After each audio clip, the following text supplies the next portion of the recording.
je vous confirme que, si vous voulez, il règne une terreur politico-administrative de la complaisance autour du président Poubert où chaque jour nous pleurons.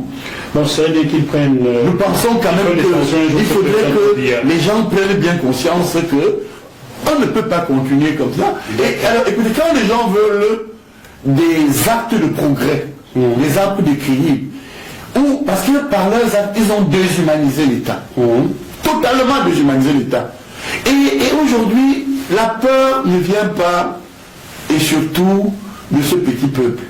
Ce qui me choque, ce sont les intellectuels. Mes collègues, tous la ferment parce que ils veulent toujours que c'est moi qui parle, ou d'autres. Et après ils vont dire, comment vous savez qu'ils vont écouter ça? Ils vont couper, ils vont envoyer à la femme de ministre d'État, ils vont envoyer partir. Vous voyez comment il a encore allé dire. Pourtant, en privé, ils sont tous d'accord avec moi. J'ai un collègue qui apprécie une bande de l'âge. Oui, mais attendez. Vous n'avez pas honte, vous les intellectuels camerounais? Je vous dis, vous croyez qu'on peut maltraiter chaque fois les universitaires comme ça se passe et vous êtes tous complices? Professeur.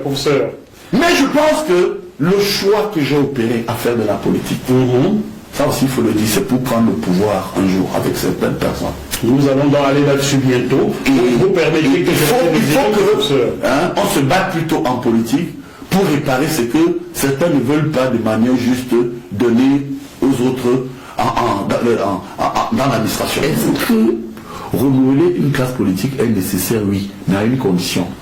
Il faut revaloriser les hommes et des femmes politisés. Parce que malheureusement, nous avons des hommes et des femmes qui arrivent comme un cheveu dans la soupe parce qu'ils appartiennent à des réseaux chez nous.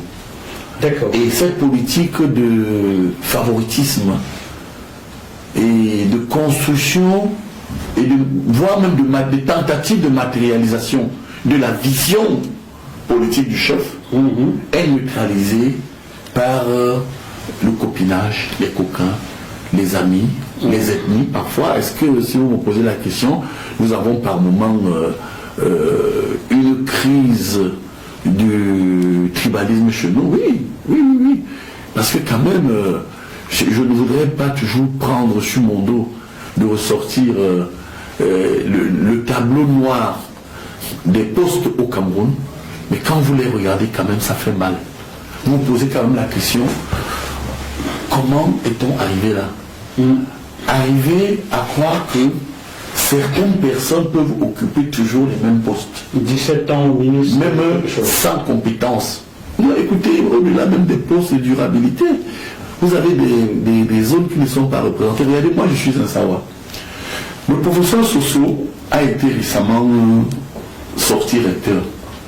Donc moi j'ai constaté que il n'est pas dans cet organisme qui régule les doctorants. Non, il y a 3 jours, il y a 3 ou 4 jours, Soso qui est d'une cam n'est plus recteur. Ah d'accord. Bon, mais alors moi j'ai constaté quelque chose que je dois vous dire. Il faut quand même que je parle à mon frère et à mes femmes Ndongo.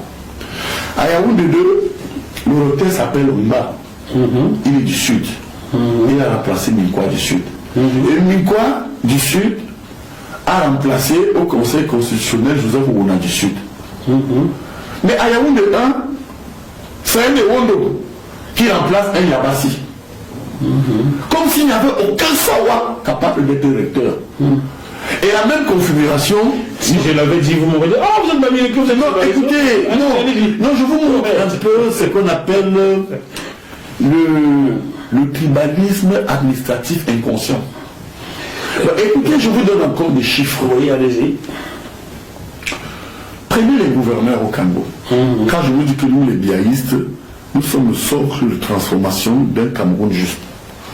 Vous savez que les ressortissants du centre, sud et est ont pratiquement 5 gouverneurs.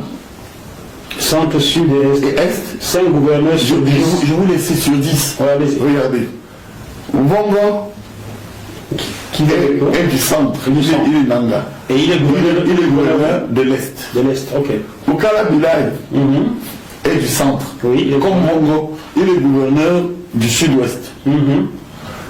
Abaté, Edi, est du sud, il est gouverneur du nord. Ngele est de l'Est. Il est gouverneur du Sud. Et maintenant, quand vous allez rechercher, il va à Dubois, il est du Sud, il est gouverneur dans le littoral. Et les 5 autres viennent d'où? Les 5 autres sont comme ça de manière éparse. Il y a l'extrême nord, le nord, et puis il y a un Bamileke de l'ouest. Vous n'avez jamais dit un Boulou, un Ewondo, mais quand c'est un homme de l'ouest, vous dites un Bamileke. Non, pourquoi vous dites pas un homme de l'ouest? J'ai dit Mbongo et de Nanga. Vous voyez? Non, s'il vous plaît. Non, je n'entre nulle part, mais je vous explique de manière inconsciente. Donc il y a un homme de l'ouest. Il y a 5 et puis le dernier est du sud-ouest, Nasséré Bia, chez nous. Bien. Écoutez encore, prenez les préfets. Allons-y. Nous avons 58 préfets. 35 sont originaires du centre et du sud. Pardon? Mais écoutez, moi je pense que de manière inconsciente, 35 sont originaires du sud, vous dites? Je vous dis du centre et du sud. Du sud, centre et sud. Donc, oui. Tout ça c'est le sud. Bon, maintenant, regardez. Il reste 23. Regardez un cadre qui nous concerne. Le directeur de l'IRIC, il est du centre. Le directeur de l'école normale, il est du centre. Le directeur je ne sais pas, permettez-moi, de l'ENAM, il est du centre. Le directeur de l'ENAM, le directeur il est doyen. Bon, alors quand vous voyez l'université... Le directeur de la CNPS est du... Non, je parle d'abord des grandes écoles. Académiques. Je dis sur le plan académique, des choses qui peuvent choquer. Et qui sont des trahisons telles que le président Paul Biya a dit pour marquer la politique d'équilibre régional. Comment on peut remplacer un recteur du littoral par un recteur du centre? Ils ont le vent en poupe, hein? Alors, écoutez, je vais encore aller loin, au-delà des préfets. Parce que je vais vous dire quelque chose, nous les Sawa, on n'a même pas de gouverneur. Aucun gouverneur n'est originaire du littoral. Bon, maintenant, je reviens donc sur l'université. Quand vous prenez l'université de Yaoundé 2, le recteur actuel, Mbaki est même un ami pour quelqu'un qui a une compétence, malheureusement, on pouvait équilibrer ailleurs et faire mettre Ongba. Il est du sud. Le vice-recteur Abouya Manassé est du centre. Bon, prenez Yaoundé 1, où le recteur serait du centre lui aussi. Et toi? Le vice-recteur Onangini est du sud. Ah, Onangini, notre ami Onangini. Bon, vous comprenez? Alors quand vous faites la rétribution des recteurs, regardez, je vous donne encore les chiffres. On a 11 recteurs. Le recteur de Yaoundé 2, il est centre et sud. Yaoundé 1, il est centre et sud. Le recteur de l'université de Douala, il est centre et sud. Comment il s'appelle celui de Douala déjà? On doit Magloire. Parce que j'ai connu un Samuel. Oui, on doit Magloire. Il est compétent, mais qu'on rationalise. Bon, maintenant, le recteur de Douala, il est centre et sud. Et le recteur du sud, celui de Yaoundé 1, c'est et toi. Celui du sud, c'est et toi, et toi. Je pense quand même que les gens doivent aider le président. Attendez, je vois les gens en coulisses qui rient et ils ont bien raison. Non, écoutez, vous comprenez, je pense que je sais qu'ils vont encore me rentrer dedans. Entre vous et moi. On va dire que je vous ai tribalisé. Non, on accuse facilement. Écoutez, vous croyez quand même que nous aussi, quand nous écoutons souvent la radio, moi si je n'ai pas envie d'entendre que je suis recteur ou vice-recteur, ils vont encore dire que j'ai demandé. Vous voulez dire que je ne mérite pas aussi d'avoir même quelque chose? Bon, ils nous ont habitués à dire que ceux qui demandent sont des mendiants. Et on ne leur donne pas parce qu'ils forcent la main.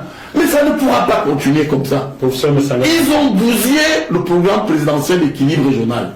Ils ont bousillé l'État. Pas de promotion tribaliste inconsciente. Professeur Messanga. Et là encore, permettez-moi. Vous êtes très remonté. Oui, permettez-moi. Oui, je ne vous cite pas les directeurs généraux. J'aimerais bien avoir leur nom. Je ne vous cite pas. Mais allez faire des recherches. Pourquoi vous voulez toujours me sacrifier? Vous êtes au Cameroun. Je ne vous cite pas les directeurs généraux. Je ne vous cite pas les nominations dans les forces de défense et de sécurité. Est-ce que je peux placer un mot? Vraiment placer. Je peux. Il y a cela 2 ans, j'avais reçu la liste des recrues dans la police camerounaise.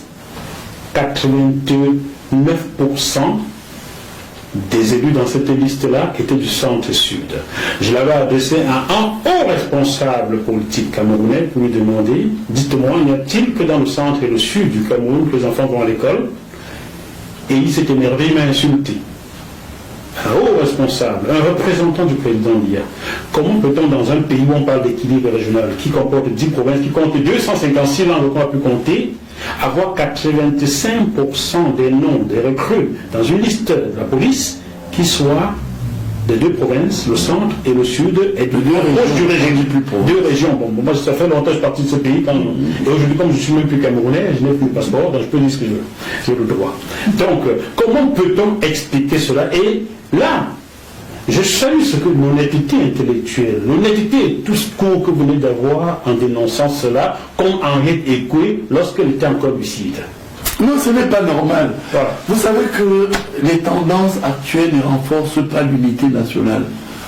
Moi qui vous parle, je suis pourtant de mère Betty, mais mes oncles Betty exagèrent. Vous savez que chez les Betty, je suis ce qu'on appelle moncal. Ça veut dire le neveu. Le neveu, ok. Je suis autorisé à tout dire. Et dans cette posture, les autres ne peuvent pas parler. Parce que moi, je suis de mère Betty. Et je suis bien placé pour dire à mes oncles qui m'ont abattu, parce que ceux qui ont voulu aussi me détruire, parce qu'ils critiquent les Bamileke, un Bamileke ne pourrait pas détruire son fils. Ceux qui ont tenté de me détruire, ce sont mes oncles. Betty.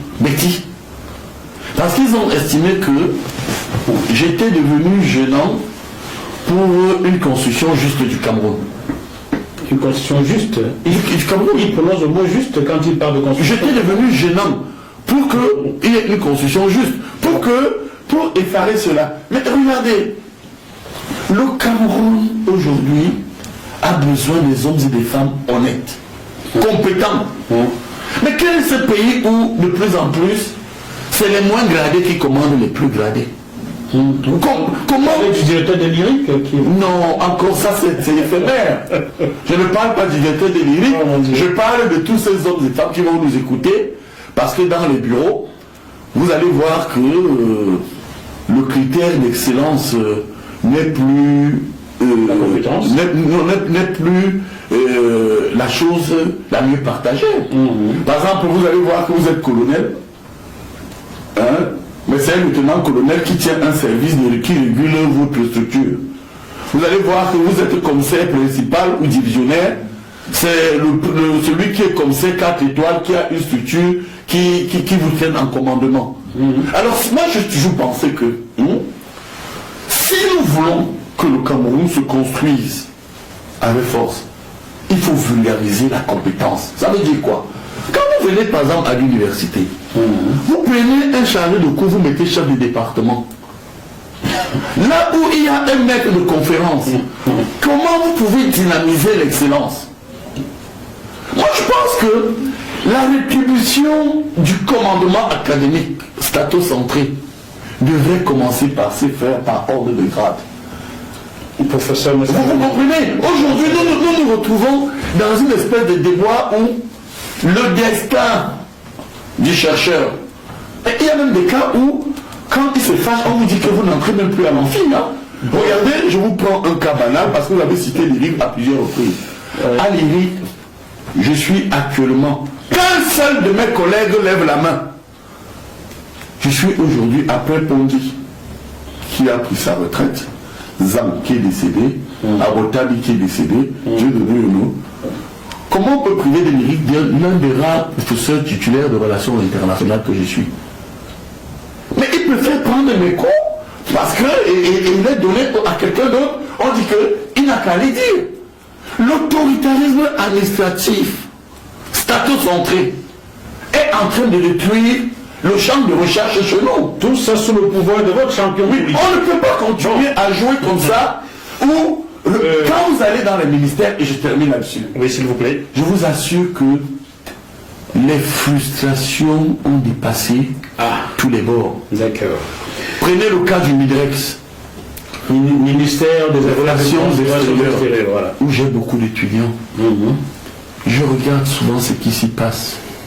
Je vois un ministre plénipotentiaire qui est sous l'autorité d'un conseiller.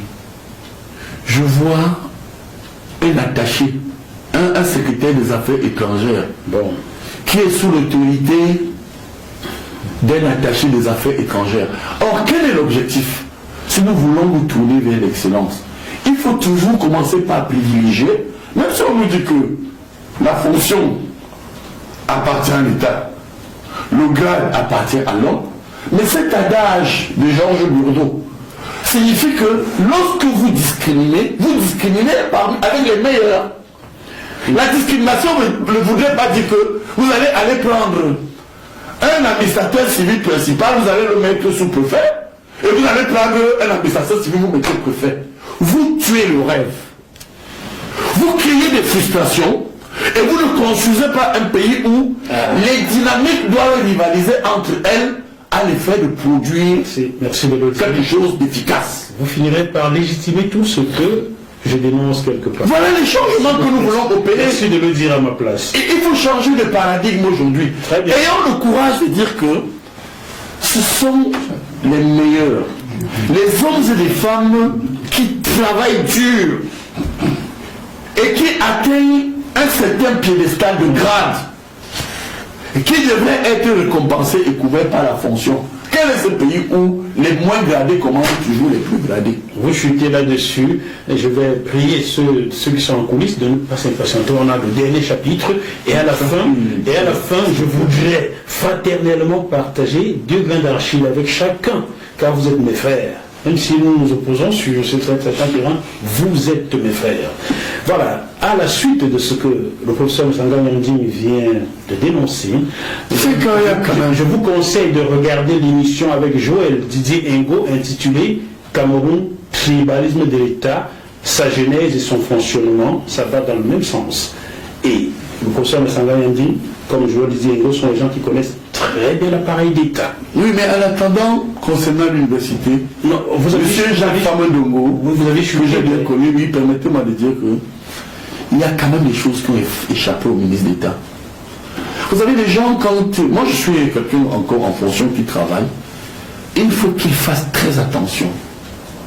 Parce que moi j'ai l'impression que le ministre Jacques Famendongo ne réalise même pas l'état de tension et de frustration qui règne actuellement à l'université sous son magistère en tant que ministre d'État, ministre de l'enseignement supérieur depuis 17 ans. Très bien, j'ajoute cette phrase. Il faut qu'on rattrape ça. J'ajoute une dernière phrase, après nous passons à la dernière partie. Chers téléspectateurs, en mars 2006, je tournais un documentaire au Cameroun. J'avais tourné à l'université Yaoundé 1, j'avais tourné à l'université Yaoundé 2, où j'avais découvert qu'il y avait des structures dans ces universités qui recrutaient des jeunes filles qu'on envoyait dans la prostitution en Europe.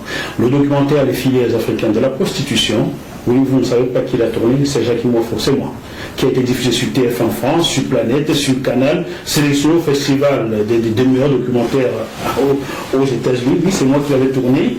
Lorsque tu as ce documentaire-là, votre ex-amie, feu Suzanne Bombach, avait fait retirer nos passeports, mon collègue et moi, et les avait envoyés à M. Jacques Famendongo. Nous étions prisonniers à ciel ouvert au Cameroun, 48 heures.